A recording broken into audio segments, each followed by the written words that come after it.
Hello and welcome to the fourth video of 3D Studio Max. This video we're going to focus on lighting and textures. So you can't have one without the other. It's important that we cover both of them at the same time. We won't do a whole lot of modeling in this video. If I do any modeling, it'll be something simple, and I'll either bring something in. This video may also focus on importing stuff from Revit and AutoCAD. So to start off, I'm basically just going to start a dummy scene, and this is something I recommend everybody knows how to do, especially my class. So I always show how to create a quick and simple scene out of just a box, essentially. So what I'll do is keep in mind that my grid's at 10 inches here. I'm going to go ahead and bump that up. It's actually views. Nope, sorry, tools.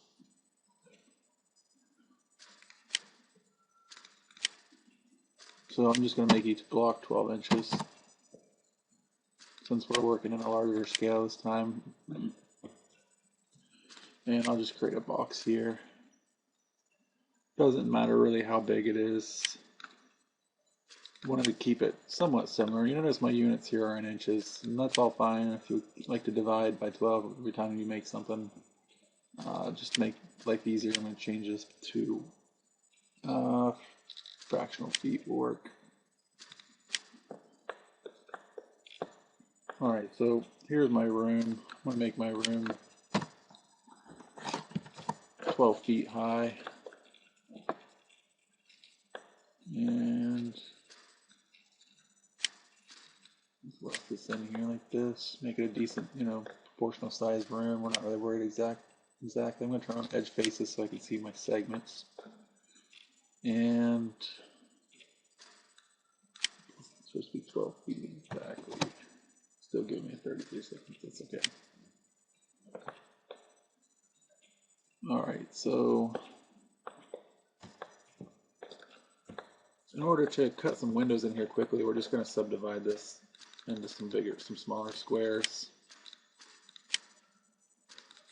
Again, doesn't really matter exactly on size here. We can modify this as we see fit. This isn't going to be like the AEC stuff we did in the first video.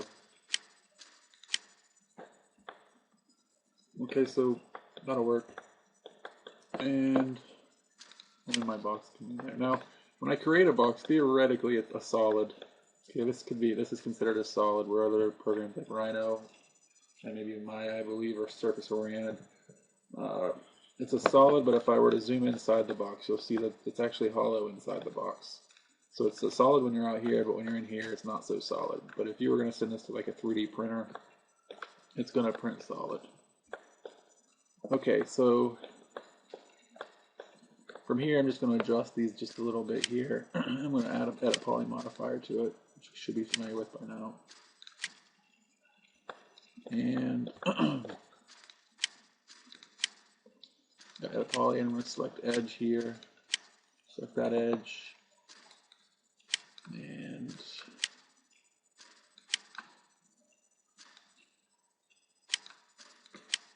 oops, wrong one.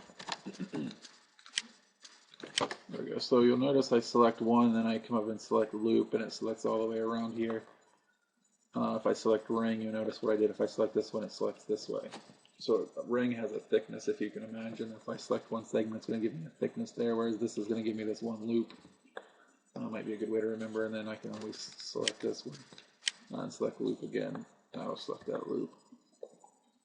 And from here, I can just place these more where I might want them. Like I can move these down a little bit. Okay, just just to give me a lower window. I could even adjust individual ones if I wanted to move this whole window size down. You can see I can move this wherever I want, really. So I'll move that about right there. And then I'll come in here and just select and delete out where I want my windows. Actually, for this, I think what I'll do here is I'll just get a little fancy here. Hit 2 to select this, and I will connect these, if you remember the connect tool that we used in the previous video.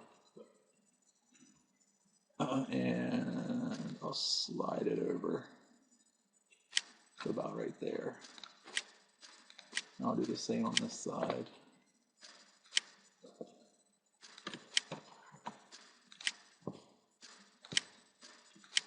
Okay, and now I'll delete this first one. So select 4.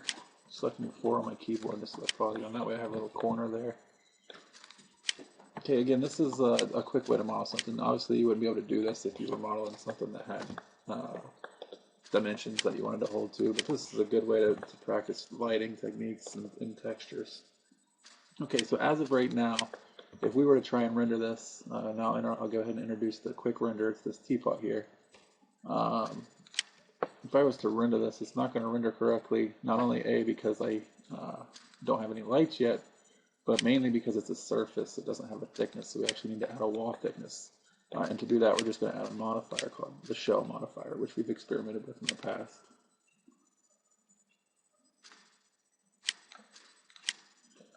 And I want my, it doesn't matter which direction really, just one or the other. I'll make my walls do 5 inches.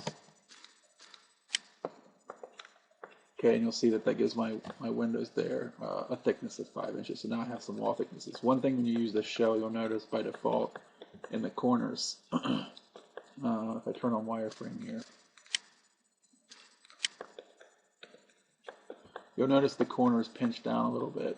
See how this line isn't straight? All the corners come down. So in order to correct that, you have to make sure you check the straighten corners box at the very bottom. And that'll straighten up your corners nice and square. Okay, so now we have our box. We can go inside here. And we're just going to find a view that we like that kind of views both of the windows here. And from here, once I get inside here, I'm just going to create a camera from view. So I'll go to view and then create camera from view. Okay, I could create a camera, but it's usually quicker to find a view that I like, and then I can modify it after the fact. So you'll notice here when I move my camera into this corner, I can adjust where it actually looks. So by selecting the actual camera, I can move where my point of view is from. By selecting this target, I can move where it actually looks to. Now there's going to be times where you're not going to be able to select that because there's going to be so much stuff everywhere. So when that's the case, you can select your camera, right click, and select camera target. And that'll select the target of the camera. That way you can get to it. Sometimes you won't be able to click on it because you'll have furniture and stuff in the way. Okay, so once you actually have it positioned somewhat in here, we can use the field of view tool to kind of pull it back. So I'm selecting and I'm pulling back to give myself more of a field of view here, more perspective. Actually, that's a lie. It's not perspective. The perspective is this box right here. If I wanted to add perspective, you can see I can modify the perspective of the camera as well. But the field of view adjusts how much is in your camera view. So it's the eyeball here, and you can move it back and forth. You don't want to get too carried away, unless you're doing something really abstract like this, because it doesn't look as real. So you kind of want to try and stay within the realm of believable.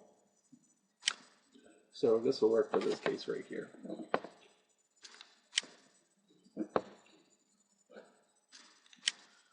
Okay.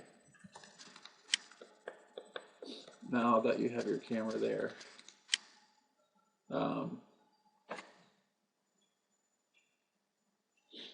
I guess the easiest thing, usually what I like to do once I have my camera, I'll come over to my display tab here and I'll hide cameras so that they're out of the way. And then whenever I need it, I can always come and uncheck this. But this will hide any of the main categories.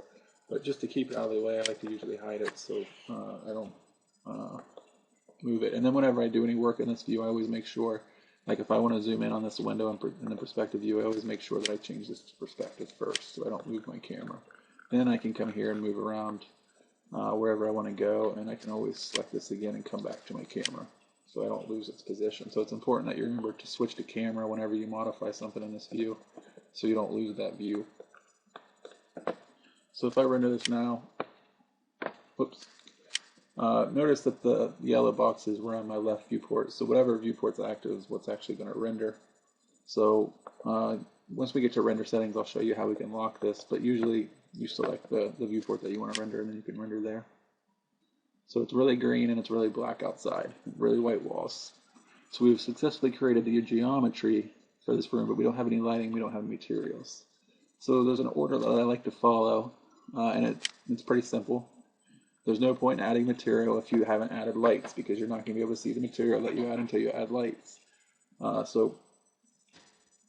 guess what we should start with is just start with a daylight system for now. And that's usually what you use for your ambient lights. You'll use a daylight system. It's not really considered correct to load your room up with a bunch of Omni lights, because you're going to get yourself in trouble as far as lights and stuff that are on the actual wall that aren't supposed to be there, and shadows and areas that shouldn't be there. So to give yourself ambience, it's good to start with a daylight system. That's under new systems and then daylight. It's going to give you a warning, okay? And the reason that this pops up is by default Max creates exposure control, because the sun is a very, very enormous star that is very bright. So even a multiplier of 1 for its value is going to be way too bright for your scene without some sort of exposure control.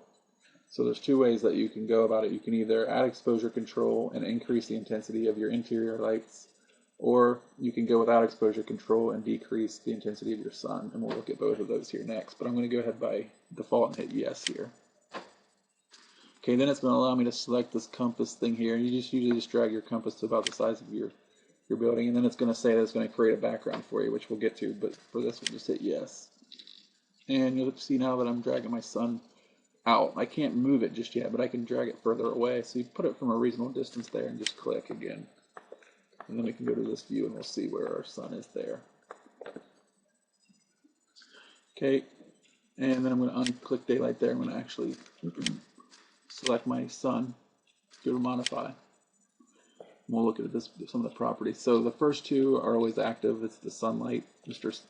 Sun and Mr. Sky. And you'll hear me say Mr. a lot just because it looks like Mr., but it actually stands for mental ray, which we'll find out is our render engine here shortly. So whenever you see MR, that stands for mental ray, and that's the rendering engine. Now position, if we wanted to just move this to wherever we wanted to, we could just hit manual. And by doing that, I can move this sun anywhere. Let's say I can drag it anywhere. If I had weather data from the Department of Energy, I could actually select weather data and go to setup. And I could go to the Department of Energy and actually load real live, well, not live, but real physical data from past years. So if you're going for any kind of LEED certification, you can load weather data, and you can run lighting analysis to see how much daylighting you're actually using inside your spaces, and then you can get your LEED points for the output that this generates. So there's definitely some use in actually using real weather data for this. We could also do date, time, and location, and I could pick a location. Like I'm in Pittsburgh, I can select Pittsburgh.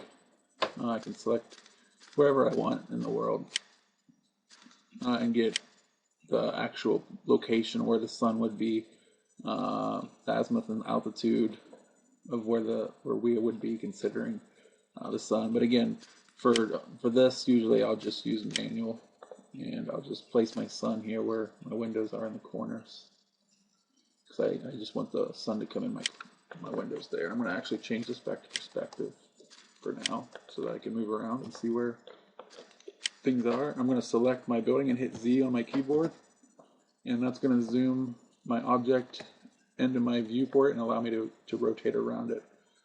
So by selecting Z, you kind of snap to the object and refresh your zoom so that you zoom around that object. And we can see here that my sun needs to be rotated some more to this corner. And I like my sun to be a little bit lower so that the sun actually comes in a little bit and creates some light on the floors. But it all is going to depend on your scene, where you want your light to hit your floors, where you want your shadows. Where the sun is doesn't technically matter as long as we use daylight portals. That's not entirely true all the time, but if we're going to use daylight portals to get our sun to actually enter the space, we can get away with the sun being pretty much anywhere. So as long as I have it coming in through the window there for this, that'll be okay. So I'll jump back to my camera view here. Okay, so let's see what that does. I'll render this. Alright, so we've actually have some light and shadow now. So we can see the light coming in and hitting the floor. We've got a little bit of reflection going on. We've got a really nice reflection here, a lot of contrast, but we also have a lot of speckling going on here and anti-aliasing. We have a horizon outside created by that Mr. Sky environment that it was referring to. So we've got a basis here, but we still need to fine tune this. We need to get rid of the dark corners. We need to get rid of the darkness. We need to pretty much just kind of clean things up. So the next step, select your light, go to modify. We'll look at these properties some more here. Okay, the Mr. Sky parameters. The CIE actually is a French organization. This stands for something. This is actually an English abbreviation for a French word, if you can believe it or not. And it has to do with the luminaires, and I can't remember right off the top of my head. Let's go ahead and look it up here so I don't speak.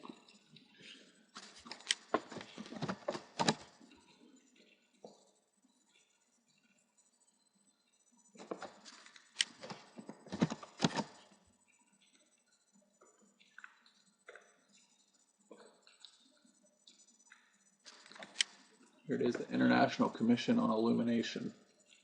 Okay, so whenever you see CIE in here, you can see it's actually the Commission International. I'm not even going to try because it's been since high school since I've had French.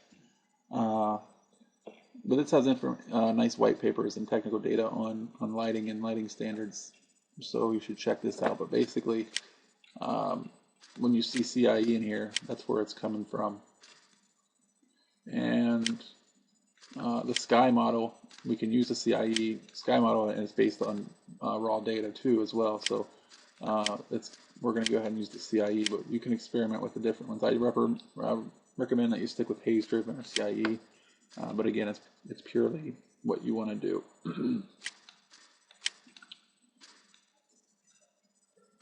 All right, so scrolling down through here, we're not going to hit any of this other stuff just yet. I'm going to minimize these as we go so don't forget what we've been through. Here's the multiplier that I was telling you about. This is by default set to 1, and that's because we have exposure control. But I could also set this to something really low, like 0.0001, and turn off exposure control. But as long as you kill the intensity of the sun, you can get rid of exposure control. And when I keep talking about exposure control, it's up here under rendering and exposure control. And there's the Mr. Photographic Exposure Control. Remember, Mr. stands for mental ray. So by default, out of all these exposure controls, because we're using mental ray as our render engine, we're going to use the MR Photographic Exposure Control. And it's by default active. That was the warning saying that it's going to turn it on. Just letting you know that it's turning it on. There's two different methods. You can either enter an exposure value, or if you're familiar with photography, you can go through all of these settings and adjust accordingly to what you want. Usually it's okay just to do exposure control. For example, right now it's set on 15. If I hit 10 render, notice how white this is. Make sure I'm on the right viewport here. Okay, so on the outside you have, and even inside, you have a lot of overburn going on when compared to how we did before. So when you want to compare your render dialogues, there's two little cookie guys here, and you can select it and it will pop out a duplicate. Close the one, don't close this one, the one that you just copied. Close the one that has the stuff on the bottom of it, and keep this one open. And then you can adjust this. We can take this back to, like, let's say this time let's do 13. Hit enter and render it again.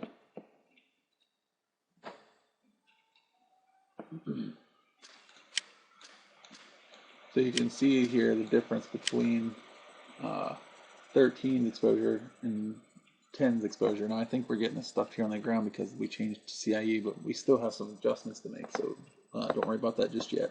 But you can see the difference in exposure control in just two values, the brightness. So if you get a scene that's really white, or if you get a scene that's really black, it's good to check your exposure to control and make sure it wasn't accidentally turned on by default, or you have the right value for your light intensities. Okay, so I'll close that now. I'll close this guy as well. So that's it really for the sun properties as far as what we're going to cover here. As always, make sure you feel free to experiment with those. The next step is to actually tune these render settings, but so we can track our progress. I'm actually going to come out here and render this so we can have a copy to check against. Now it's rendering really fast right now simply because there's nothing in the scene and there's only one light, and that will happen. The more we go on, you'll notice that it's going to get slower and slower. So I'm just going to keep this copy here minimized so we can track to see our changes.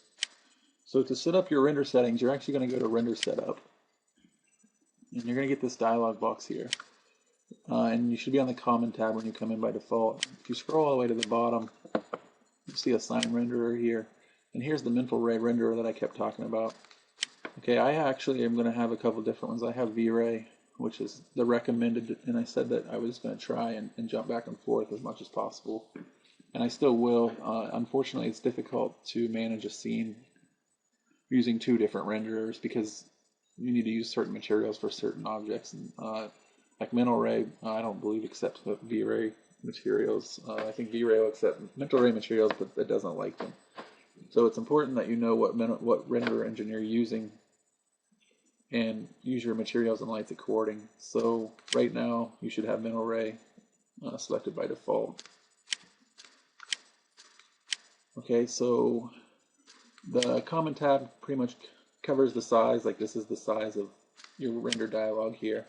Okay, so what if you wanted your render dialog to be bigger or smaller, you can make those changes here. The area to render, if you wanted to render the whole scene, or if you wanted to draw, if you only wanted to focus a rendering on one portion, you could change that to like a region, and you could only render one area, which saves time in large renderings. You could enter custom heights, or I'm sorry, custom sizes if you wanted to here.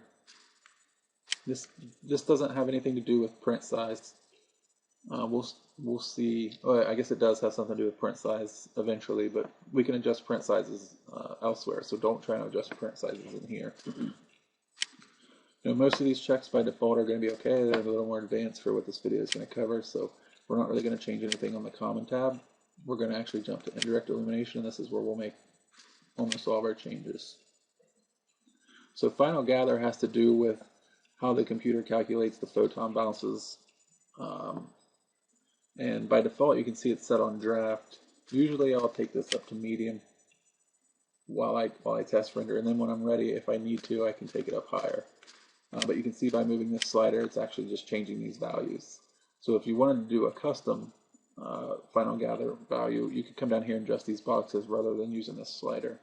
But until you understand what these things actually do entirely, it's almost to your advantage just to use the slider from here until you get comfortable. Okay, so then the next step is the filter for noise.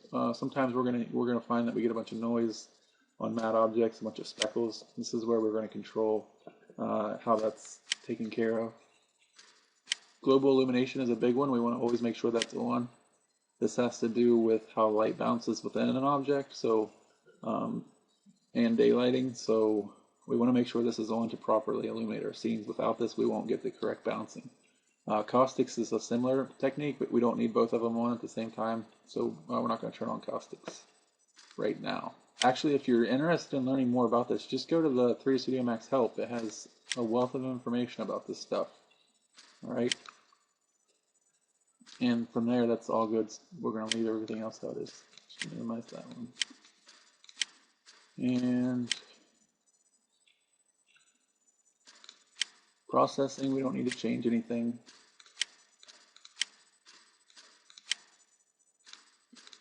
Render elements, we don't need to change anything. Renderer, the only thing that I'm going to change in here, I think, is I'm going to change my sampling quality to Mitchell. And that's just the one that I like to use. You can experiment with the different types, but it's carried over from V-Ray for me, and I like to use Mitchell. And any of these numbers that you really created, just imagine your render time is going to increase exponentially each time you make these numbers larger or smaller, depending on what kind of value. Like this value, I could make it smaller to a 64th, but it's going to go much smaller, or I can make this much bigger and it's going to get much slower. So there's consequences to changing these numbers. It's not like you have unlimited resources in your computer, so the more you adjust these things, the slower things will go. Some of these other things we'll look at here as we go along. We're not going to look at them right now, though.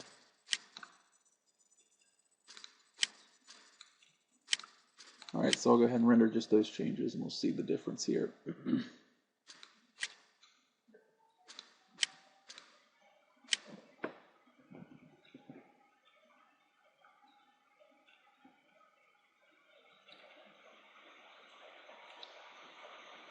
So it's already slowed down a lot. We haven't even started rendering. We're still gathering our final gather points, so it's still calculating light bounces and photon bounces.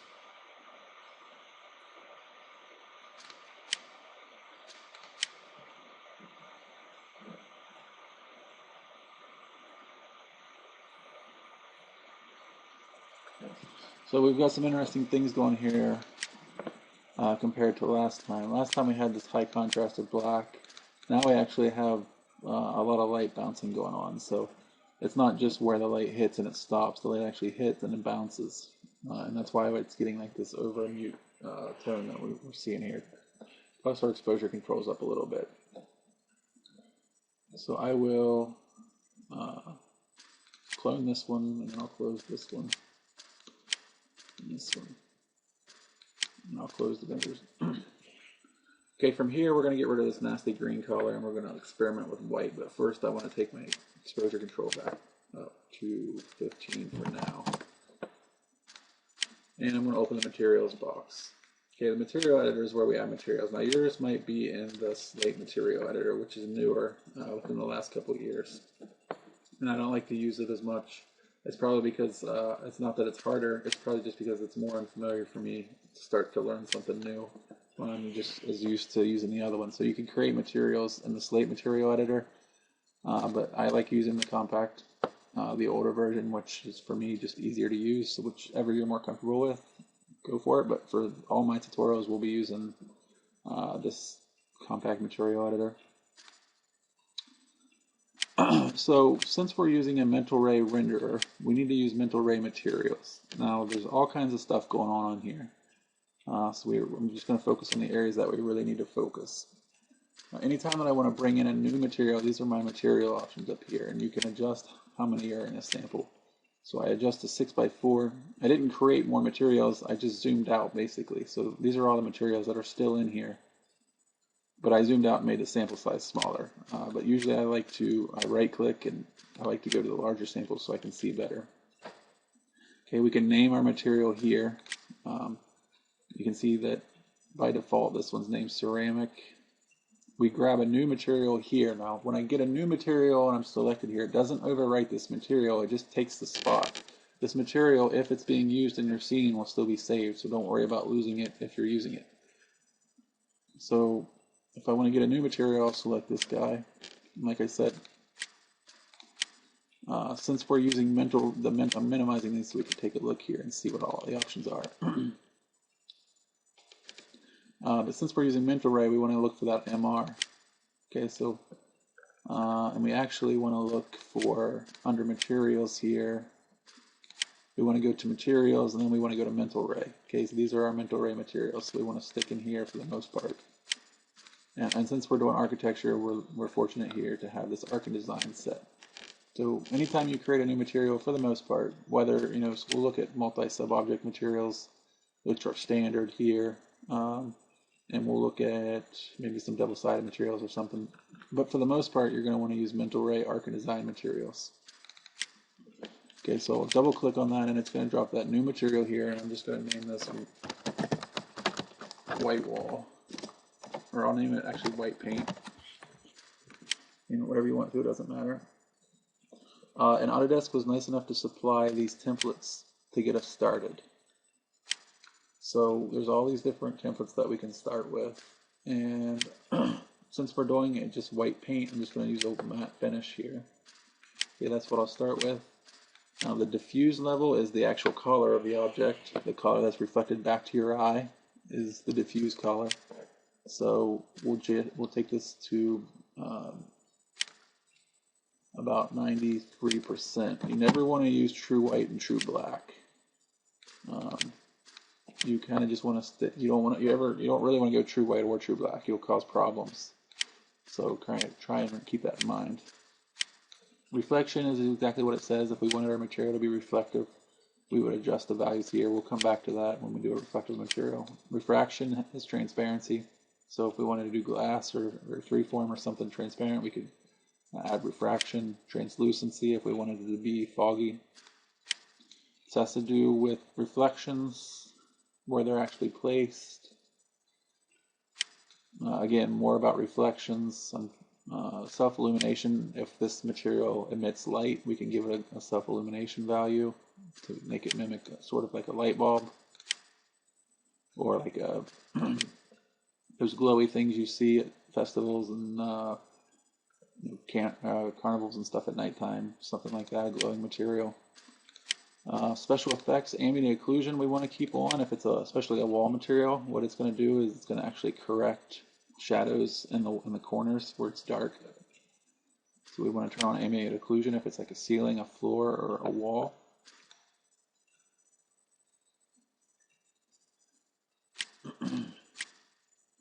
Maps are how we add textures to things and images. So anytime that you see like a hardwood floor, chances are it's a texture map, or a tiled floor, it can be a texture map.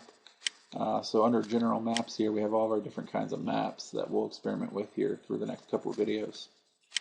So whenever we want to apply a texture map, we scroll down to general maps. Now notice the whole time this is set arc design. This is the material type that we selected. Remember when we came in here and looked for arc design. So this is the parent level because these two are grayed out. So if we had a material that had maps on it, and I went into the map here, let's just go ahead and add a bitmap for now.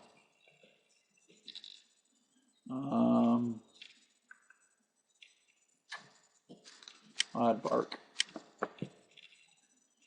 Okay, now this says bitmap, and you'll notice above it I have this is no longer grayed out. It says I can go to the parent. So if I click on that, now we're back to arc and design. So it's really a hierarchy, and this is where if you were to go into the Slate material editor, this is I think where it's headed as far as being able to see this better. I actually haven't applied this to anything yet. Let's see if I have sample slots here. Okay, so it's not in here yet. Let's go ahead and jump back.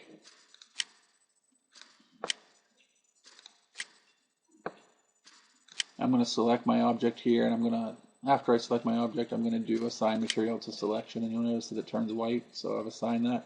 Another thing to notice is that the corners here are filled in white triangles.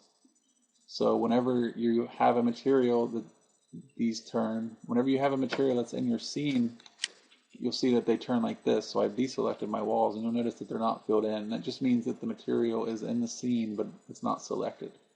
Here you'll notice there's no triangles in the corners. That means that it's not even in my scene. But you'll notice when I select my object, these corners fill in. And that tells me that the object that I have selected uses this material. So now when I go back to my slate material, now that it's actually being used, I can select white paint here. Okay, now here is this is another way that we can create materials, but this time you can see the kind of the hierarchy of it. So here's my white paint that I created, and you remember I took a step in, I said this was the parent level. And when we select bump map, we add this map to it here. And this is the child of my parent. Likewise, the same situation here. If I go back to the method that I like to use, you'll see that I can still click on this, but it takes me down a level to the bitmap level. So graphically, you can see it in the other one. We're here. This is your levels. You can jump back and forth whether between parent. And actually, instead of this being in the bump map, I would want that to be in the general maps of just a diffuse color, so we can see the color of it here. Bump map actually gives it like a texture. It makes it appear to be bumpy.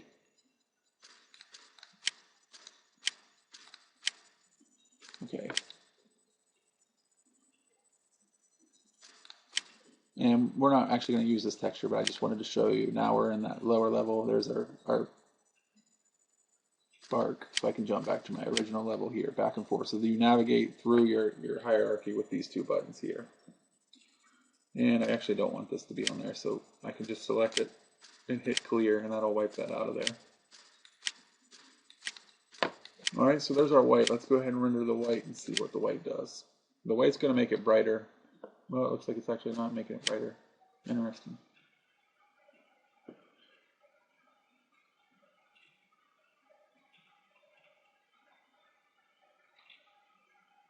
I have a feeling we're getting this haze in here because we selected the CIE as our actual haze driven. We should experiment with the two here and show you the difference.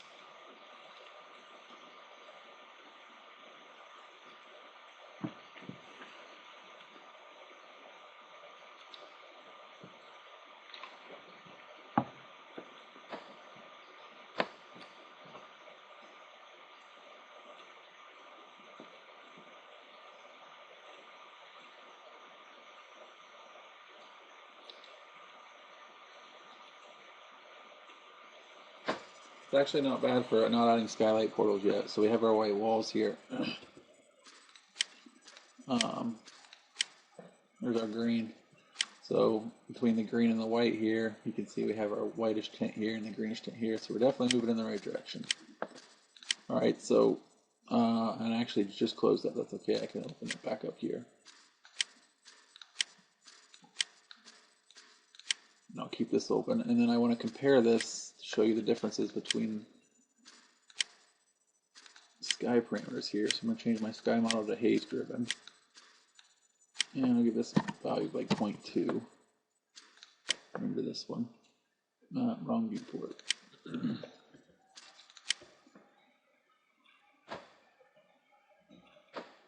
So we should find that this won't be as hazy.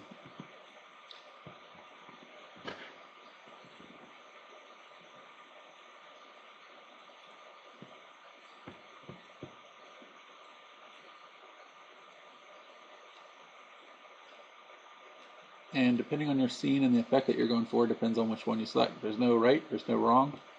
It's all about making it look right. And if any of you out there are painters or sculptors, you kind of just do it. You don't really, you can't explain it to other people how you do it. You just do it. And it's the same situation here. You find it the ways that look the best and you go with them. And looking at this, it looks like for this scene that maybe, and what I'm trying to achieve, that haze driven is actually going to be the way to go. So we can see with the CIE how much darker it is here with the actual haze driven, what we have here. So depending on the effects that you're trying to achieve depends on what you want to do there. Now I could probably boost up my illums on the CIE, so I'll close this one and I'll copy out this one. You don't have to copy it out like this each time. I'm just doing this to show you the difference between our renderings here, but it's good to keep track so you know what you're actually changing to yourself. So this is my illum levels, foot candles of the units. So I'm at 929 foot candles for the diffuse horizontal, which is outside, and you have to compare that to the inside. So I'm going to actually take this up to maybe 1800.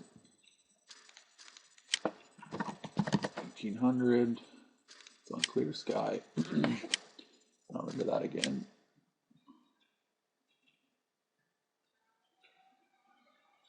So it's still going to come out dark, but it's not going to be as dark as it was the first time. So I could even take it up. You can hit escape to stop the rendering. And I'll make this 2500.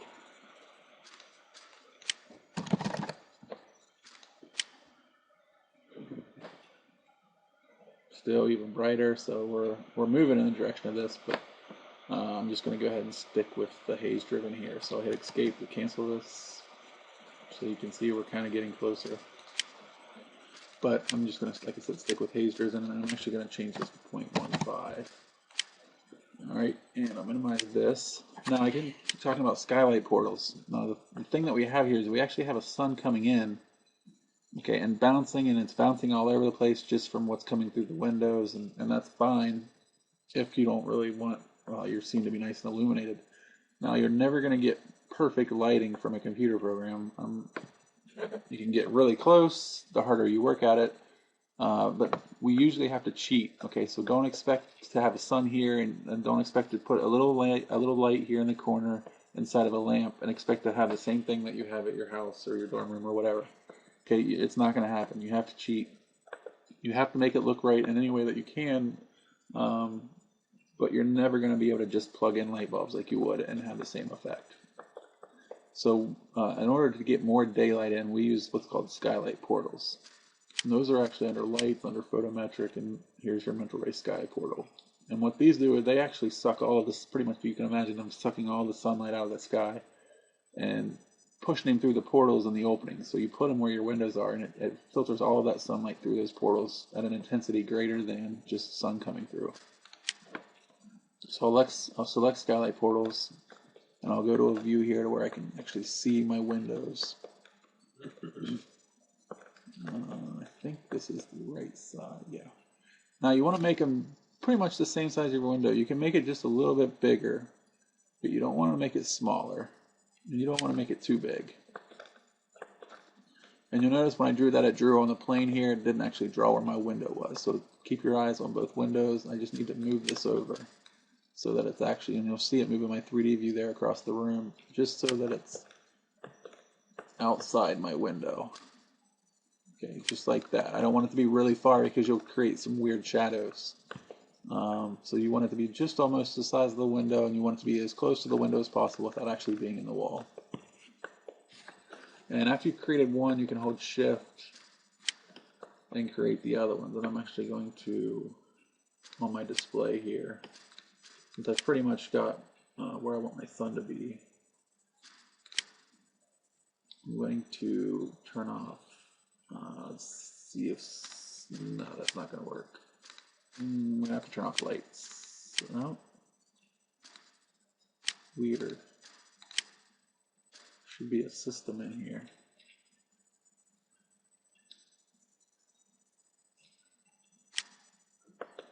Huh. Alright, well, we'll leave it there. I swore that there was a system in here. So I'll select this guy again, I'll hold Shift and move this down to the next window. I'm going to make a copy. I'm actually going to make an instance of this so that if I change values on one, it changes on all of them. But I'm going to have to make, that means I'm going to have to make the other one actually bigger. Looks like it's every other hole. Okay, and you'll notice this isn't the size of the window, but since the other, if I change the size of this one, it's going to change the size of the other one, which is fine. I don't want this to be smaller, so I'll adjust my width of it here so that it's the size of the window. And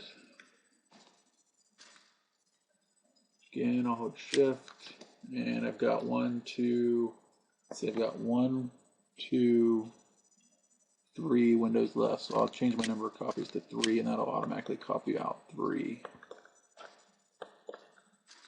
I don't know if I actually have a window on that one, I'll have to check.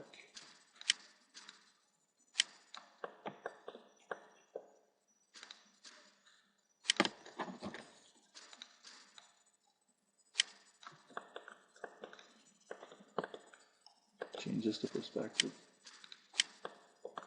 No, there's no window actually on this last one, so I'll delete that list. Oops. Delete this last one. I've got 2 windows on the other side, so I'll do the same thing. Hold Shift and move it, and I'll do an instance, and I'll rotate it. Remember to turn on your rotation snap so it rotates 90 degrees perfectly.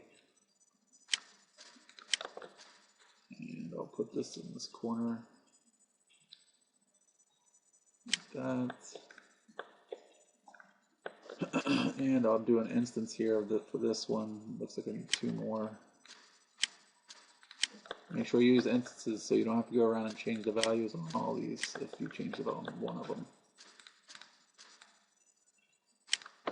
It'll save you time as far as going around and clicking stuff. I'm going to make this just a little bit bigger, and we're going to keep in mind it's going to make everything else bigger. So make sure it's not overhanging over here. Okay, good. Okay, so now that you have those portals in there, that's going to allow daylight to come in through those windows. So if you select one, you can see they have multipliers of their own. Let's go ahead and render it just to see what the default one's going to give us.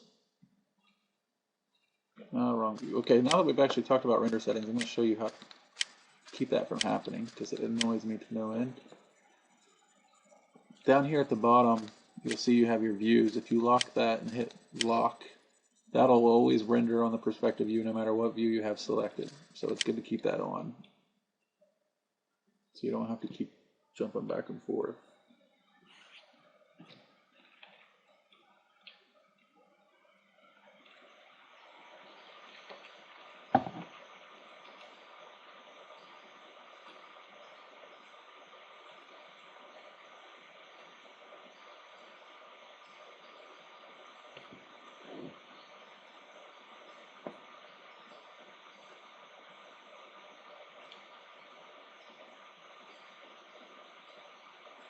So you can see again, just by adding those portals, that it's even slowed things up more. So things to look out for when you're doing renderings are a lot of lights, because that's going to really slow your render time down. So a lot of lights is no good. A lot of faces, we talked about in the first couple of videos, is no good.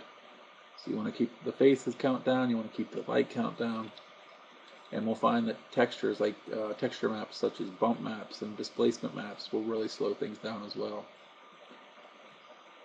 And then obviously render settings, depending on what render settings you select, will slow things down. We really don't have any furniture in here. We only have ambient light, and it's already taking longer than I would want it to. So only the other adjustment that we could make here would be to lower the final gather, since that's the only thing that we really raised. But we don't want to do that because we want that nice. We want it to calculate at least to a medium.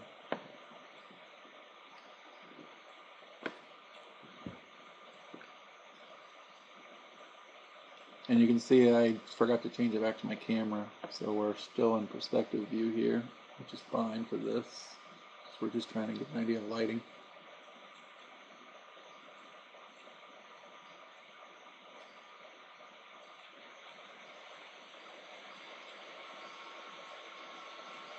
Face count 1012. So there's 1000. Actually, somehow, some way, we've created 1012 faces. We've separated this box into a good amount of faces. We could go around and delete the ones that we don't actually need, meaning we could go to the top of the roof and delete all of this square so that this was one large face if we wanted to on the top. After that we were done, we could clean up things in that case. We actually have 9 lights, because you have to count these as lights.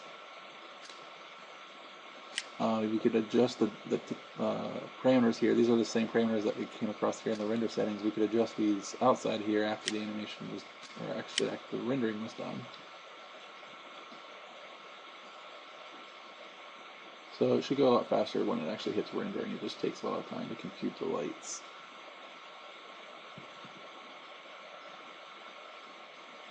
Okay, this dark lines that we're getting here in the corners has to do with ambient occlusion. Us turning that on, we can modify how smooth those are by adjusting the distance of our ambient occlusion and our material itself.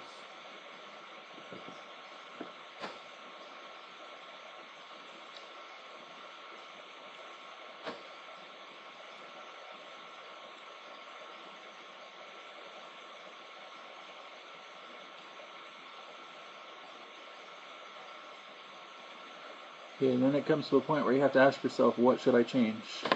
You have to ask yourself, should we increase the intensity of the sun? Should we increase the intensity of our daylight portals? Should we increase our exposure control?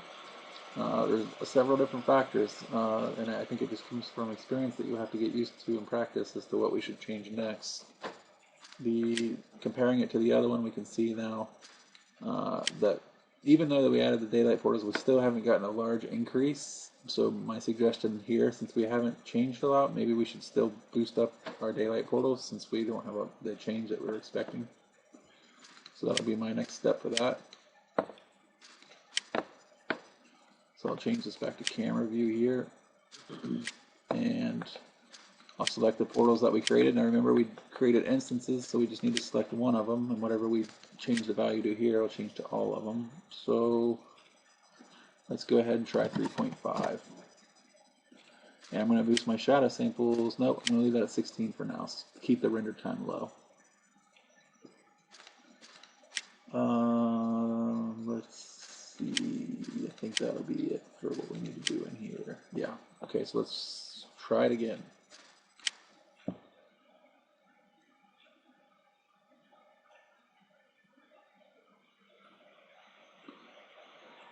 Okay, you can already tell that it's going to be too dark, so I'm going to hit escape to cancel it. And I'm going to make sure that my other guys were updating here like they should have been, and they are, so I'm going to change this to 5.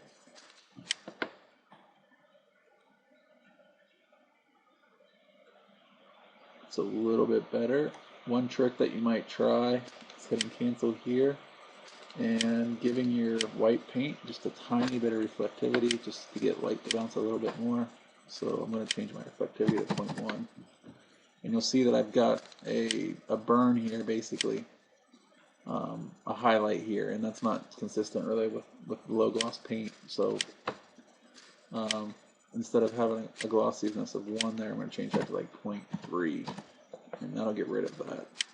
And I'm going to change this to 12.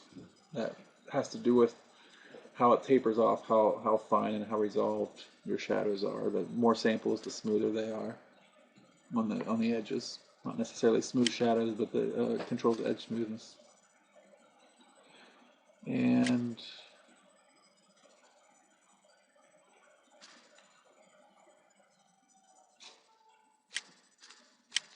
I'm actually going to come here and give my ambient occlusion a look. I'm not sure what the second was.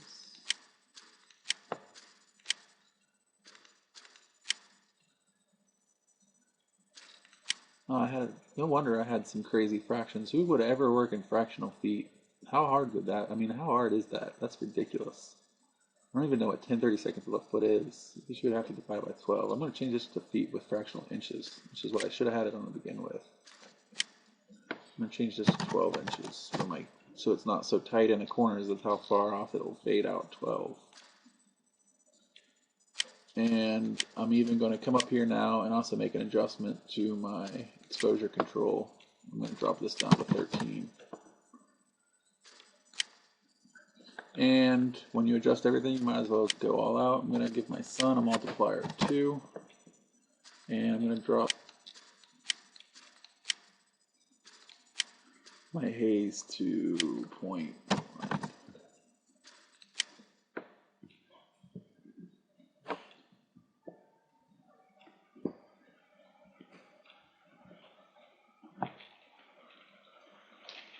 So we can already see it's much brighter. So we'll let this one run and see what happens. We'll come back when it's done.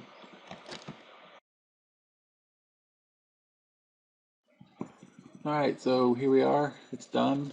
Much brighter. A couple of things to look at here. Big step that we made there. Looking at a good way to tell what you need to adjust next. Looking at the horizon here, you can see here we had some sort of sky color going on. Now it's just really white and bright. As well as, I actually like this burn here because usually when the sun's hitting, it's not necessarily white. We can add maybe a little bit of a yellow tint, but you do get a really hot burn when the sun's coming in. And I'm kind of happy with what's going on here. We might want to drop our exposure down 1 notch. But other than that, we'll drop our exposure down 1 notch, and I'm going to actually go the other direction with my ambient occlusion here because we can see that this is too much going on with the dark corner. So I'm going to adjust my ambient occlusion for that. But for the most part, this is looking really good. You have to keep in mind, it might be really bright right now, but we have everything as white. Okay, really all that's going to be white for the most part, if anything, is pretty much the walls. We haven't even added our dark materials to the floor. We haven't added furniture. We haven't added anything. So it might be a little bit bright right now, but you have to keep in mind long term what we're going to start doing here is adding dark floors. The second that you add dark floors and a little bit darker of a ceiling, the light doesn't bounce as much and it slowly gets darker and darker. So we might even have to make this even brighter eventually, but for right now, this is good. We'll make a couple adjustments and we'll go on with our textures. So I'll copy this guy, get rid of the old one, get rid of this one, minimize. Okay, so like I said, I'm going to drop exposure control. There's actually a render preview built in here that's actually a lot faster. If you want to just check color, you have to make sure you have the right viewport selected for render. It doesn't lock to this viewport like it does for the other one. So if you wanted to get an idea of just how the lighting was going to appear, there's no problem with just using your render preview here.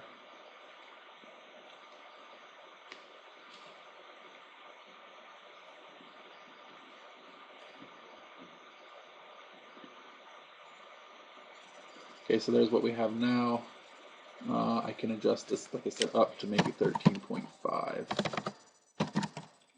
Hit enter and it automatically will update to a gray for me. And that might be a little too dark. I really know at this point. Maybe I'll do 13.25, just happy medium.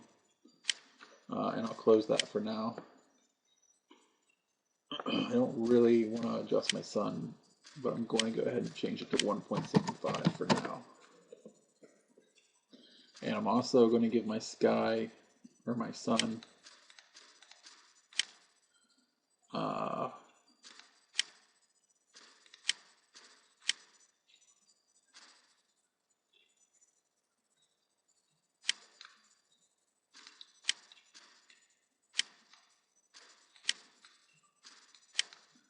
actually those look okay. I think we can keep it. Yeah, we'll keep it. Okay, so on to materials. We'll keep the white on the walls for now. We'll focus our attention pretty much on the floor for the most part. Now, when we create this box like this, we create one solid object. So in order to actually texture the floor, we can add a multi-sub-object material, which is fine. But in a case like this room, what if you wanted to have multiple floors type deal? So I think what we'll maybe experiment with is we'll do two floors. We'll do the base floor here, like maybe a tile, and then we'll actually build another box shape here and do maybe like a hardwood floor.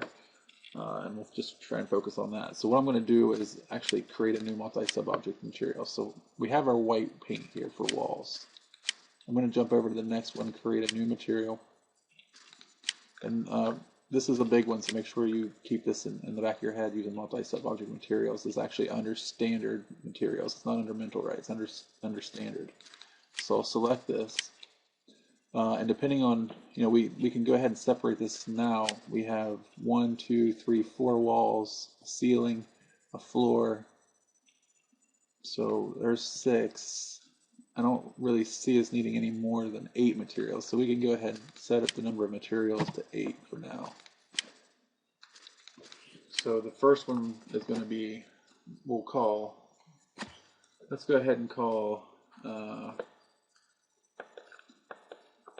let's go ahead and call this our north wall. So this will be north wall. And then we'll have our east wall.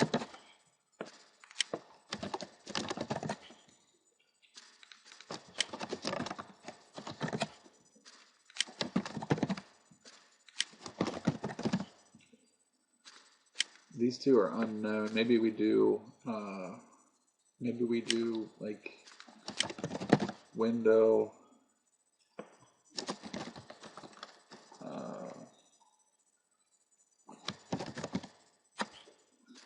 The one thing that I didn't point out, since 9 times out of 10, you're not actually going to want to put glass in your windows. Glass is another thing that really racks up render time. Unless you're trying to achieve special reflections, you can go ahead and leave glass out for the most part in your windows. Unless you really need glass to be in there. If that's the case, you can throw windows in there. I usually don't. I'll detail the windows, but I won't actually put a pane of glass in there because it takes a lot more calculations for light to go through a pane of glass rather than it just go through an opening if that glass isn't really going to help us any. So keep that in mind when you're rendering. Do you really need reflections, or reflections going to show up? If not, there's no point in really using it. Okay, so I think what we'll do is for the north wall here, maybe we'll stay white. So I'll just drag, here's my north material, or here's my white paint. Here's my multi-sub object. Basically, you drag that down into whichever slot you want it to be into, and you make it an instance. Okay, that way if you change anything in the material, it updates in here automatically. So you always want to make an instance material. Okay, and that'll drop into my multi-sub object there. And let's go ahead and copy this one down. So I drag and drop to the next one because I want to use the same properties. I just want to change the color to maybe like some sort of green or something. And I'll go back here, and on my west wall, I'll drag this down to my west wall instance. So there's my green paint, my white paint, and let's see what else. Okay, I'm going to make another copy here. This is going to be green paint though.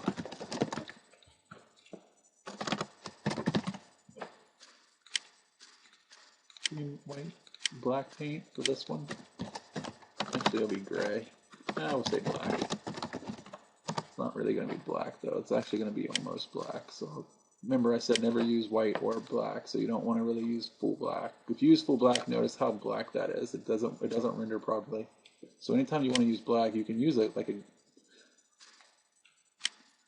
a gray, and keep in mind that light really isn't going to affect that, so it'll be okay. Light will make it even darker. Or the lack of light, I guess, would be the proper term. I'm going to put that in window jams. And that's going to be an instance.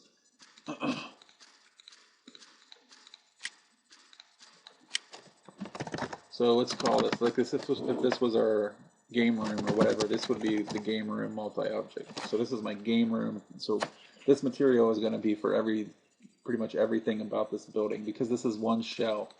Okay, this is one object. When we click on this shell, remember it's one object. So in order to paint something that is one object, we need multiple materials, but one material to apply to it. So what you do is you actually select your object, and you just apply that material to it. And by default, this one already turned green, but this is the east wall. It should be over here. So what I'm going to do is add an edit poly modifier to this. And scroll down to the bottom-ish.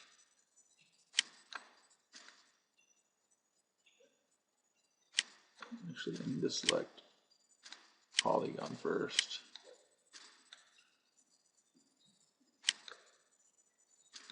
Here we go, polygon material IDs. Okay, this is, you can actually set, depending on how many polygons, I can give this polygon, let's see, since I have this one selected, if I wanted that square to be green for whatever reason, I could give it my ID number here of 4. So I could say set this to 4 and hit enter. And you'll notice that square turns green.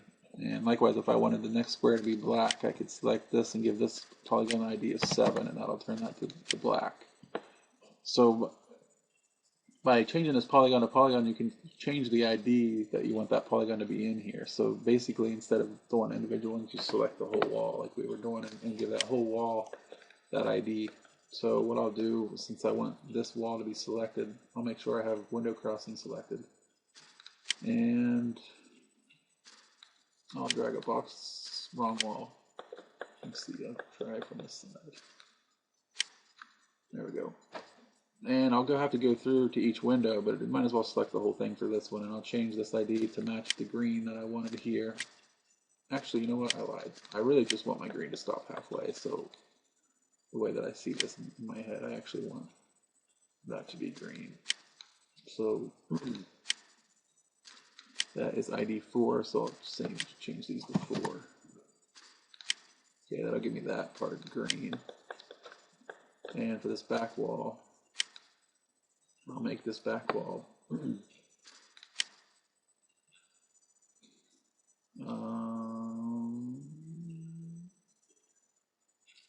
we need another paint color here for this one, I think. So let's go ahead and copy one of these over to here.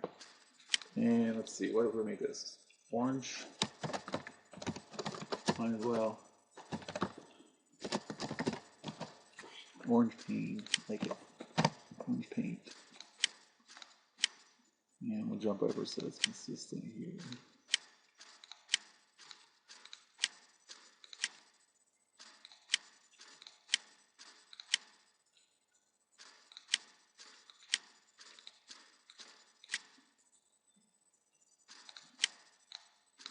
I guess it doesn't really matter for this.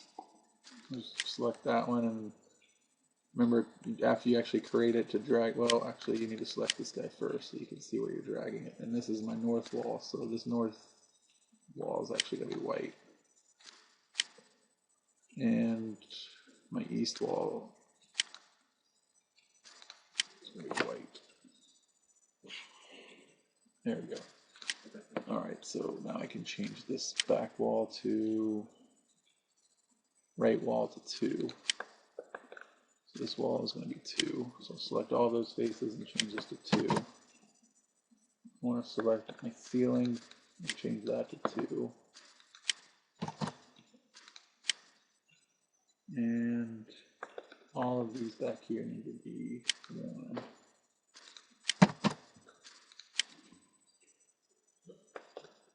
And that leaves these guys to be 2. There we go.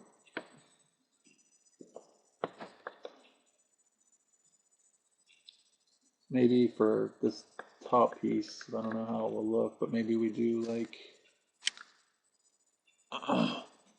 need to turn off select.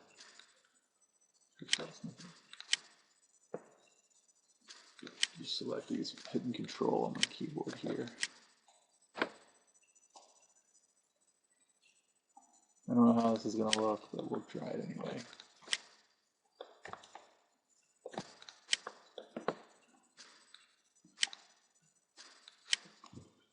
See, green was, what was green? Green was 4. Alright. And I want this one to be 2 again. There we go. Now I'm going to go into my insides of my windows here.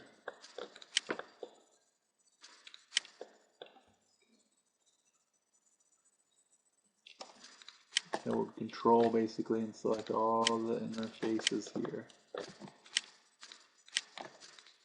If you accidentally select one, remember Alt, you have to hold Alt to deselect, Control to multi-select. And these guys are going to be given the dark color of 7.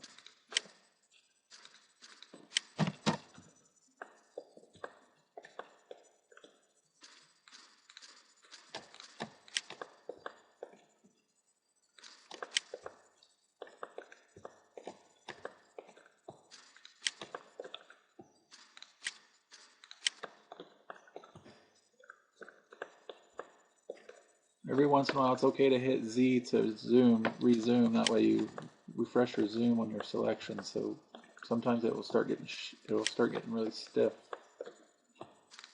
So if you hold Shift or if you hit Z, it'll zoom to whatever you have selected and reset your zoom. All right, so that's 96, right? 7.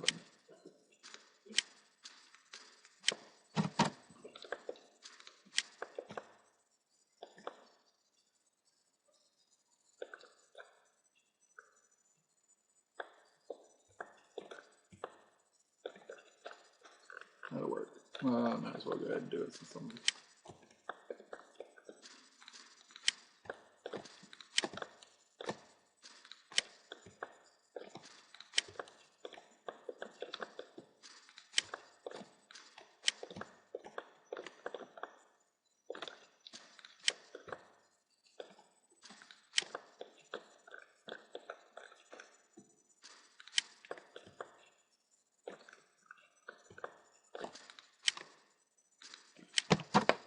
All right.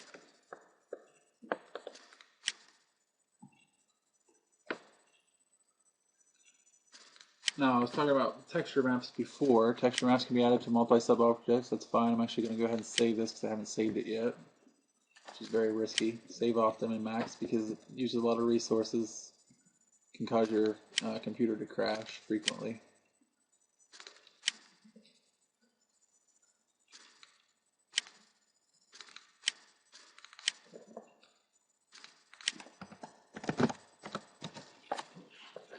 Alright, so what you usually do is you go out to Google, or let's just go to Dull Tile. I'm going to get a tile floor here, so I'm going to go to Dull Tile. You can go to anybody that really has the tile that you want.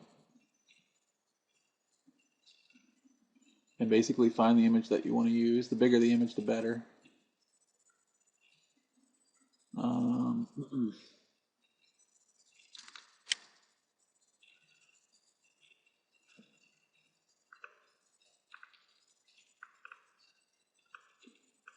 I actually liked what they were showing in that picture. What was that?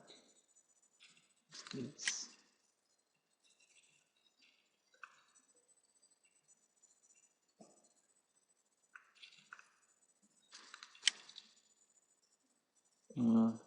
it's plank.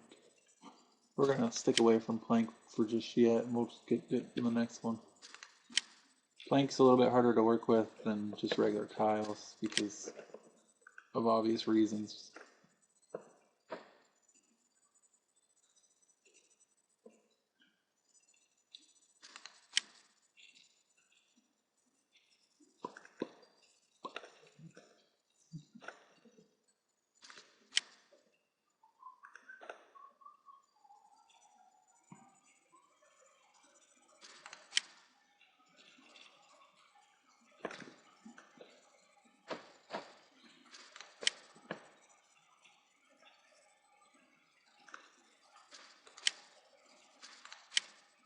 Right click and hit view image. This will work for now. This is good. So one thing we have to be aware of, we don't actually have the tile on the edges. So we're gonna have to create that. So I'll save this.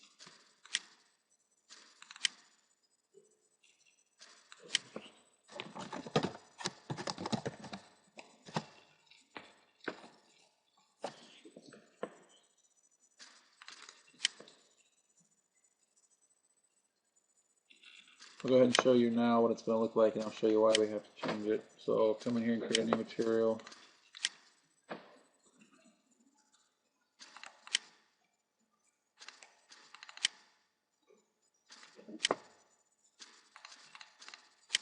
Yeah.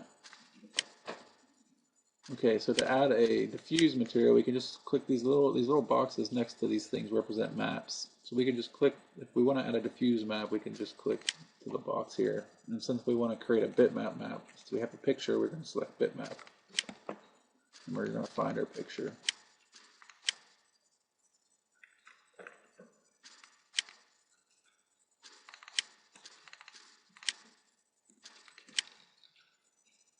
Okay, when this comes in, we're actually going to uncheck use real world scale. Now you'll notice if this is unchecked, if this is checked, it's really, really small.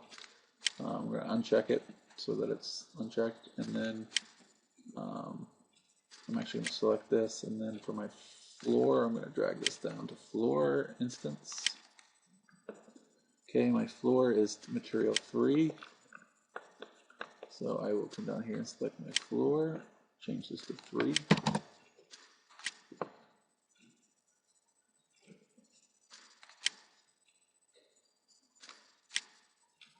I'll check show standard map and viewport so that it shows up down here. No, this is 5, I think. I don't know why I said 3. It's actually 5.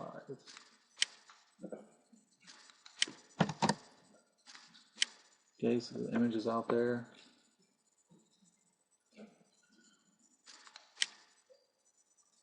So 5, there's my floor. I need to change this to tile 4 so I don't lose track of what I have going on here.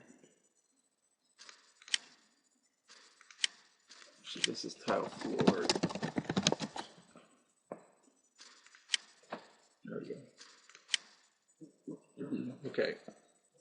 A couple things to point out. We just added an image as a texture. So if I make this bigger, we'll see that that image has been wrapped around that sphere. Now, in order to control the location of where this actually goes onto your floor, whether you want to start in a certain area, in order to control the scale, in order to control the rotation, all of that stuff is controlled through a UVW map. So after you apply the material to the object, you actually come up here and you add another modifier called a UVW map. And we want to pick a box. And again, we want to uncheck real world map size.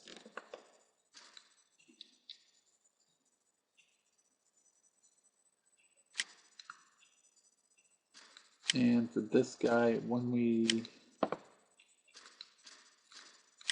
see, we might have to, since it's a multi-sub-object material, we might have to give this thing a material number.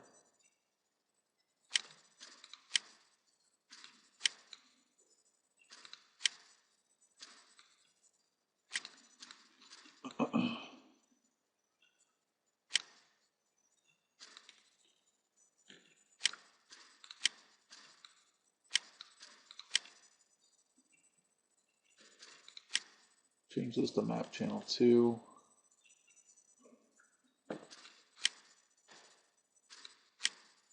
map channel 2. You'll see it updates here now that we're linked. So I changed it to 2, this to 2. Now when I change my size here, it still doesn't appear to be updated, does it?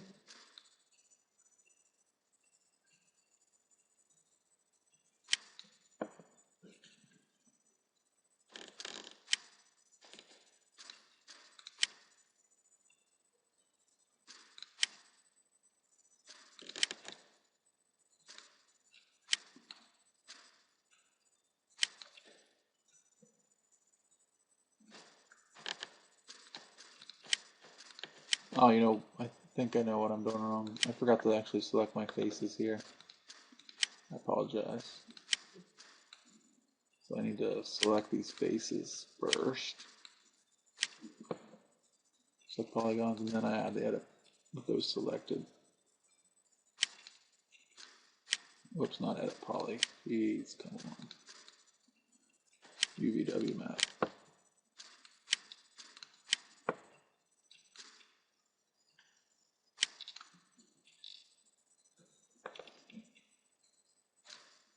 Make sure that these are selected on 5 still. This is back to 1, 0.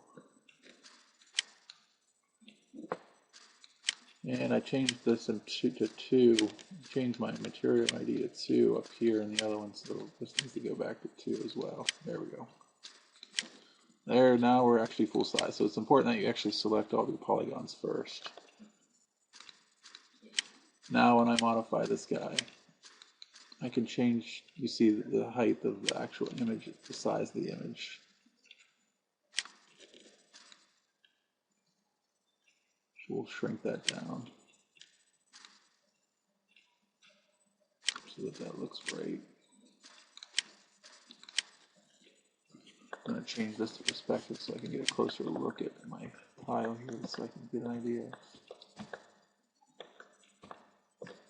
That actually doesn't look too bad. I just need to make sure that these are the same size. Since they're tiles, they need to be the same size. So it's close enough to where this could just be 2 feet.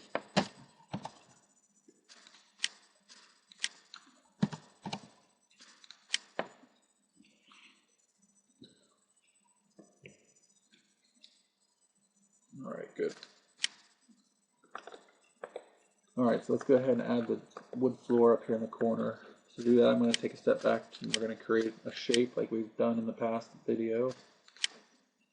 And basically, I'm just going to rough this in using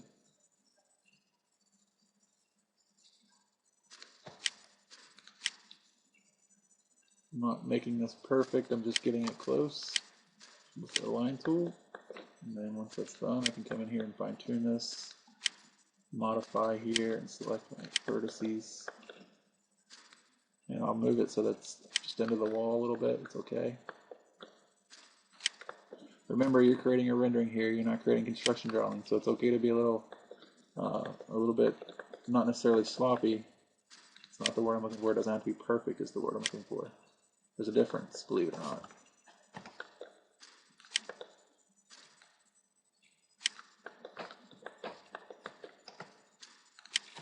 Okay, I'm going to convert this into a curve here.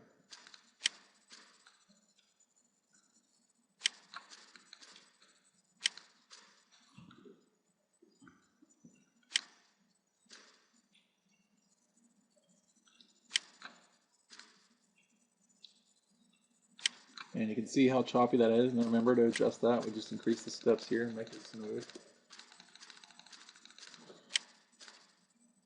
Good.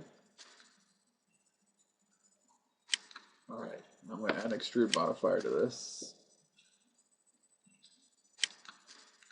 And I'm only going to give it a thickness of like 0.1. So it doesn't need to be that thick. I just need it to be thick enough to set up like it was wood flooring. And I'll go to another view here. It's going to be sitting on the very ground plane. I'm just going to move it up so that it sits on top. Alright, just so it's barely pokes it through there.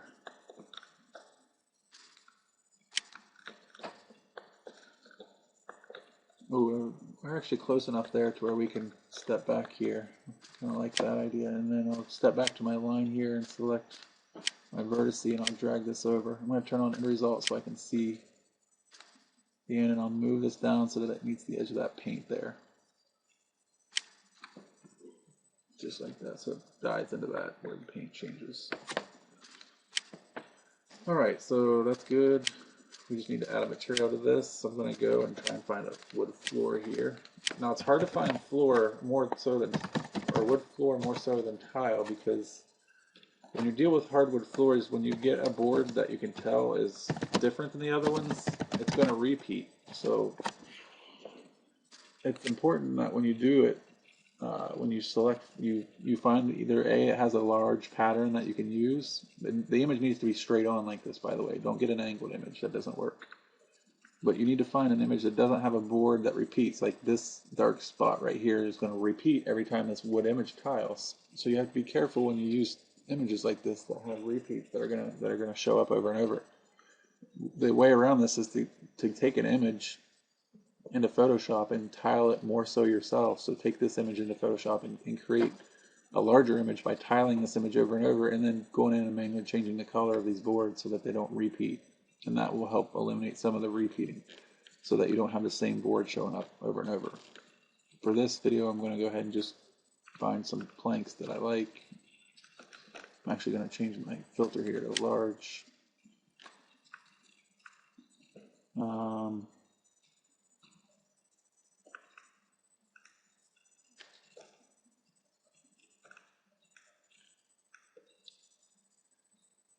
So you can tell that this is tiled right now because you get the same line. This is repeated over and over. These repeat.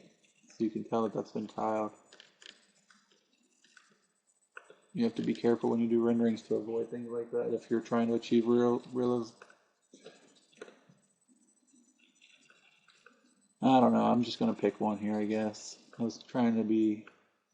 There's some nice parquet flooring maybe you could use. I was trying to find some decent sized planks, but I don't want to keep looking here and wasting time, so let me go back up here. And I'll just pick these, I guess. I don't like them, for the record. I don't want to use it, but... Actually, I'm not going to use it. That's not even real wood. That's for something else.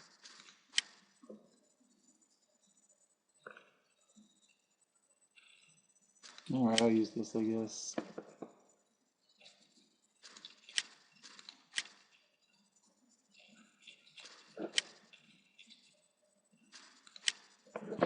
So we don't need to add this to our sub-object now because this is a different object, remember? So we don't have to actually add this to our sub-object. We just need to create a new material here.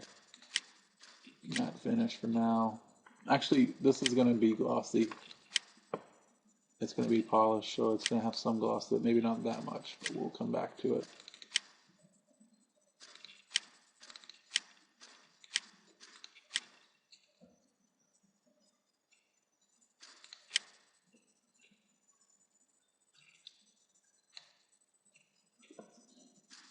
So I'll adjust my glossiness here so that it's not that glossy. This is 12. 6.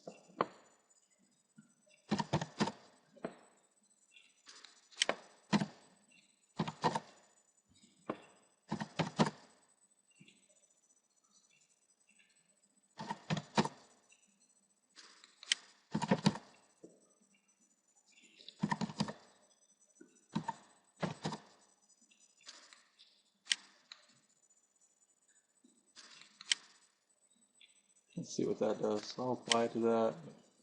So just like we did before, we're going to have to add a UVW map to this guy. So I'll come up here and do UVW map, a box, and uncheck real world size. And we're going to make this smaller.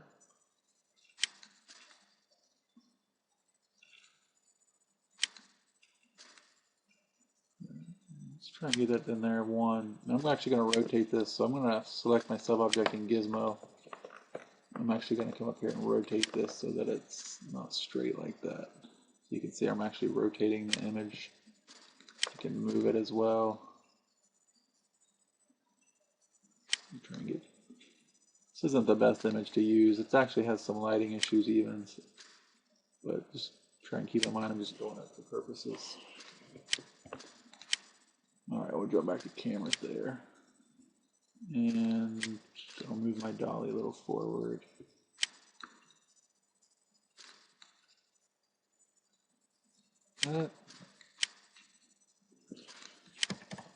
Save it, and I'll render this one.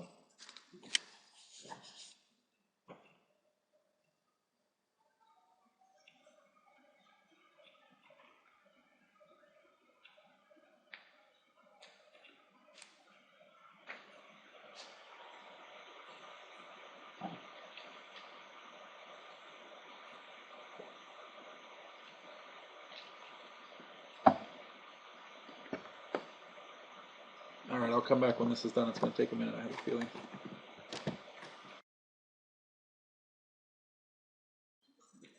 Alright, so we're all done here. Doesn't look too bad for a first go. I can see the reflections a little bit too much. And the tile's not really showing up here very well. It was a bad image to begin with. Not sure what's going on here in the corner. I think maybe when I was moving some stuff, it looks like maybe something got bumped. That shouldn't have, but I'm going to have to take a closer look at that too. So, for the most part, it wasn't too bad, but I can already tell, time-wise, this video is going to end here shortly, and it'll be picked up in part 2. So, I'm going to go ahead and clean this up. I'm not too sure I like this white like this, but I'm planning on building some stuff out here, so I'll leave it as is now. Let's take a look at the floor. Let's actually take a look at this corner first. So there's the first one, and there's where we are now. Close this one.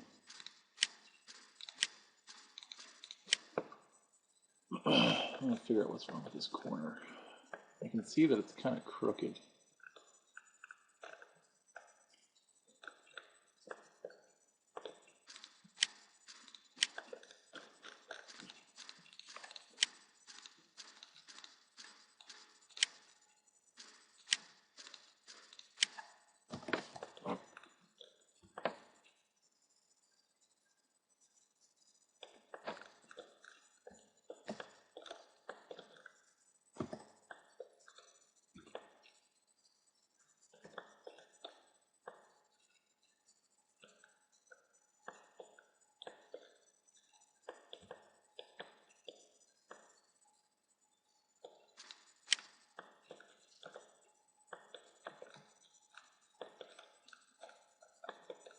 It does look like this part got, maybe this part actually got bumped in. I'm just going to move this back.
I'm not sure what happened there.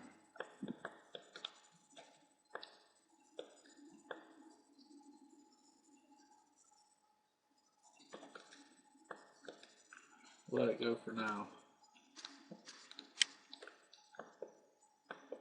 The floor tile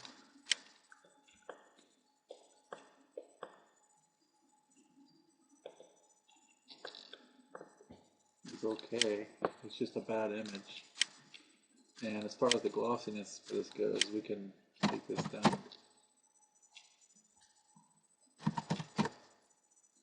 24 maybe.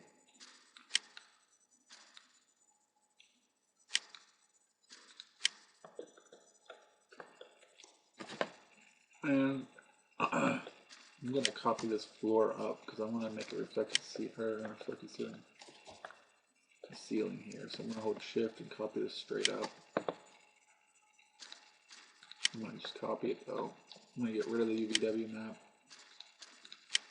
And I'm going to apply the white paint to it.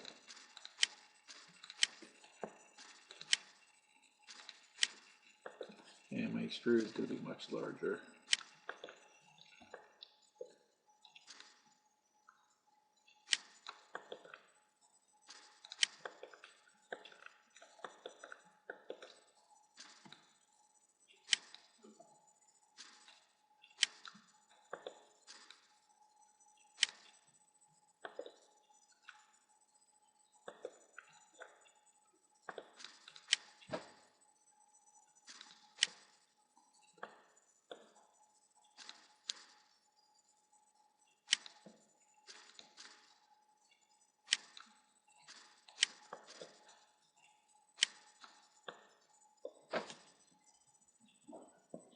Good.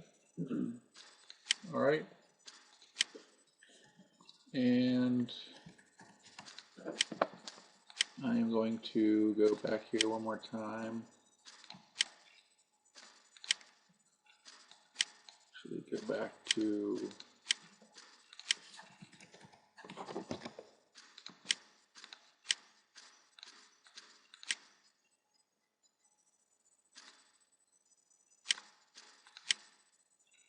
select the floor. I'm going to select my line and copy my line one more time, and then I'm just going to delete the map here. I'm going to delete the extrude. I didn't make it. I might have made an instance by accident. Yeah, I made an instance. Make sure you don't make an instance when you do that.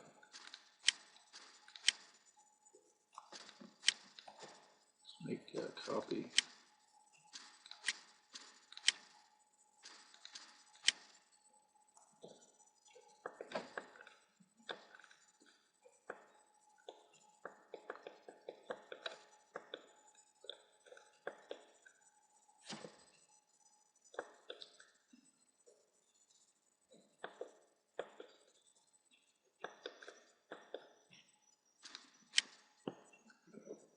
And I think what I'll do is move this line this way just a little bit so it's off the floor.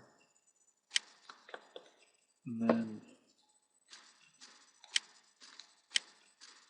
select the remaining segments in the slide here and delete those.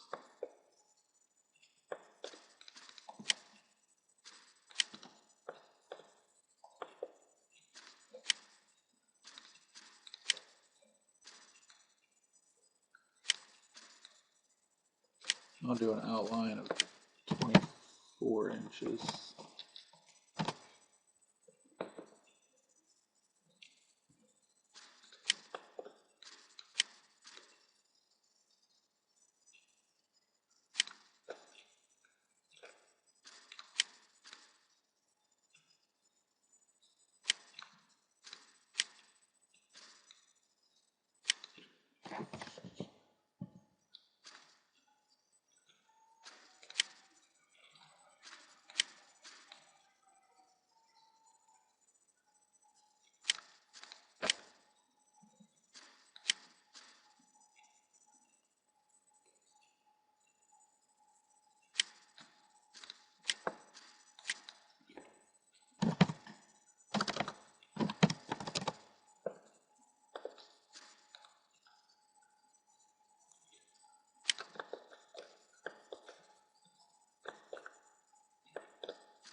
Usually if I haven't assigned it a material, I'll just assign it whatever the white color is so I can understand, unless I know what material is going to go on it.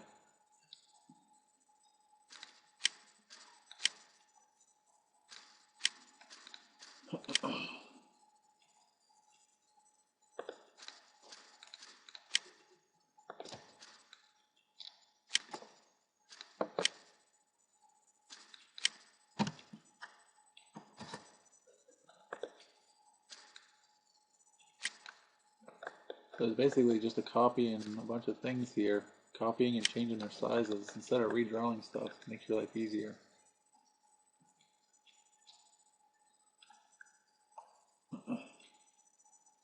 And since this top one here is a countertop, let's see if we can scale it.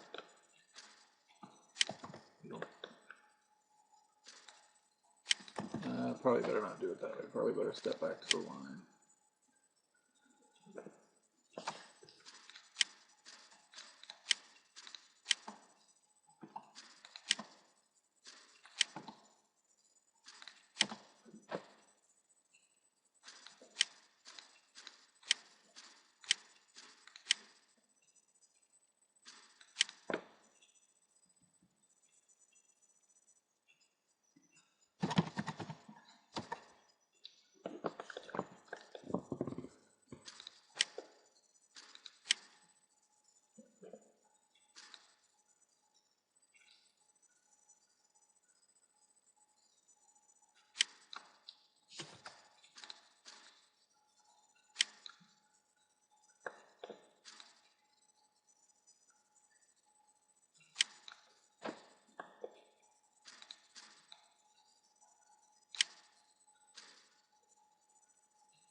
Rough countertop there.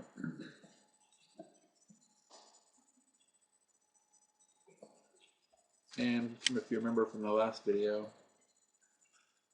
I'll go ahead and merge those chairs that we made. So to bring other things in, we can import and merge.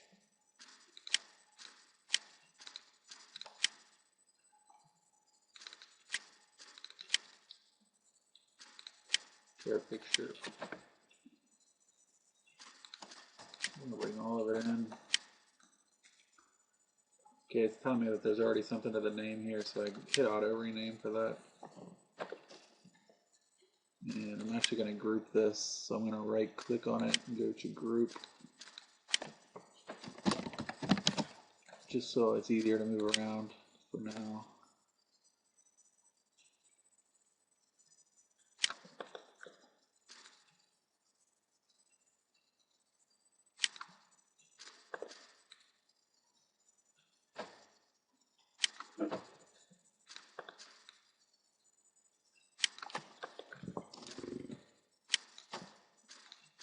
Instances of these chairs.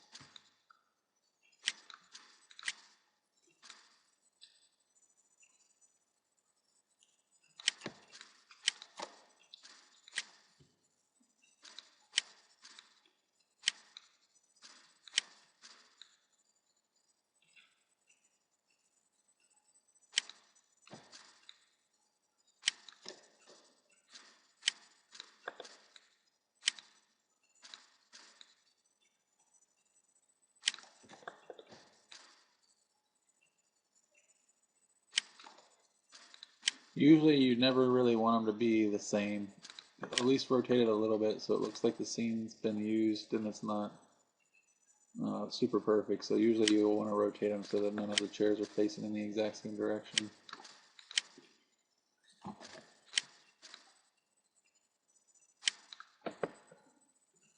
These chairs are lower because I wasn't planning on putting them at a counter height, so they're a little bit lower than they need to be. I think it's okay for this content. So since we made instances, they should update material wise. So what I'm going to do is actually select one of these chairs and isolate it. So right click, isolate selection, so that's the only thing we see. Oh, didn't have the chair selected. There we go. Change this to perspective. Hit Z to zoom into the chair, and then I'll add materials to this chair separate.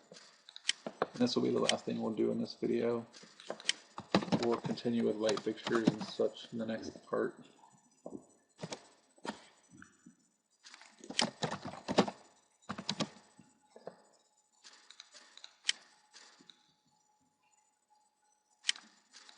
Again, I'm not going to use full black here. Actually need to open this group though. So open a group to go inside of it, and then I can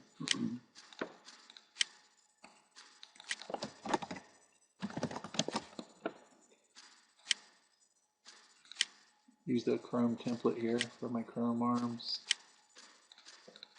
No point reinventing the wheel if it's already done for you.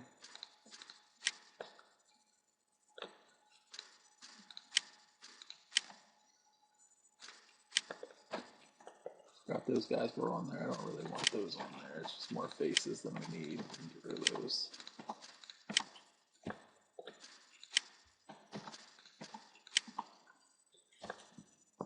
Alright, so then when I'm done, I'll close my group.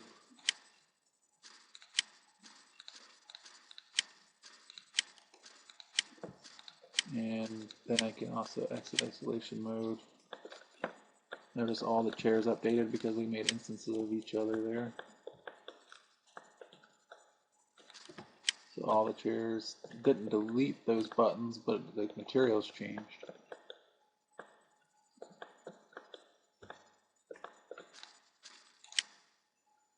I think I'll leave it how it is for there. Alright, so we'll render this one. This will be the last render. We'll look at it and then pick up in the next video. Go back to my, find a better view here.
One thing I'm looking at, I forgot, I think I just added a black texture to my leather. I might want to give that a little bit of gloss. I don't think I did that.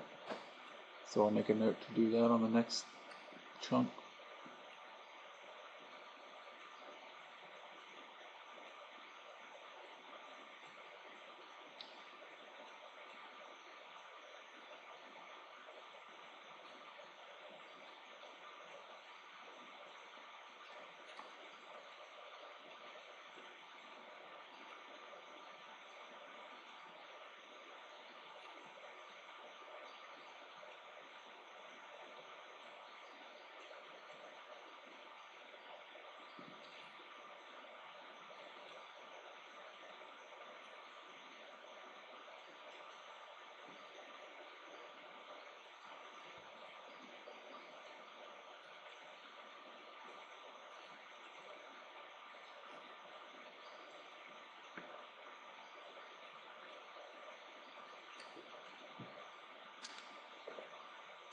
You can see we're up to 137,000 paces here. Still have 9 lights. I guess I'm planning for, I'll add some, use the recess fixture that we created here and add some can lights in the next video. I'll probably fix this wall, fix some of the materials.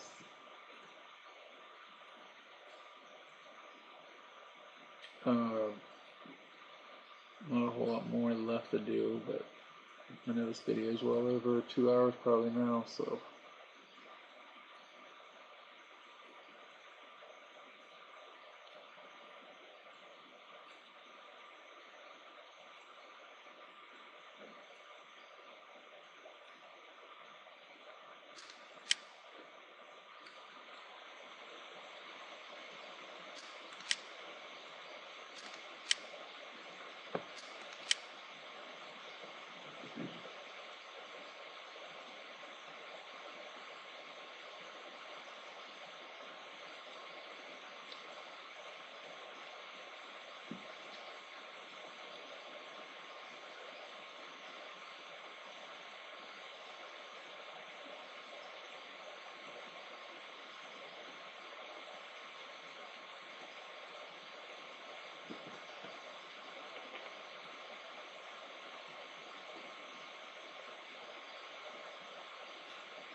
pretty much what I'm doing now. Usually what I do while it's rendering is make notes of everything I need to change, because you'll find little things here and there that you'll want to change but you'll forget. So I'm just writing down all the little things, like adding window sills. We need base trim, molding. There's all kinds of things that we still need to add.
Somehow the bar material is a mirror. I don't know how that happened.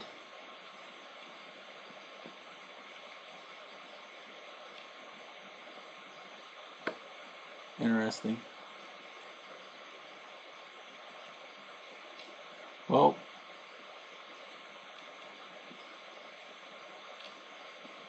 Add that to the list.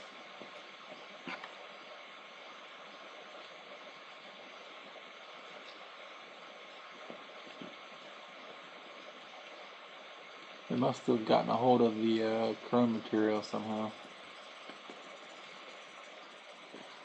Alright, not bad for an hour and a half, or almost 2 hours or so though. A lot of things here that we still need to adjust, so leave that for part 2. I'll probably upload this one first thing tomorrow morning, and then part 2 should come shortly thereafter, hopefully. It's not going to come tonight. It's not going to come tomorrow night, maybe Tuesday night. So have a little patience, but this should get you at least started as far as modeling goes. And for those of you interested in materials and how some of the daylighting goes, should get you started. So I will see you next time.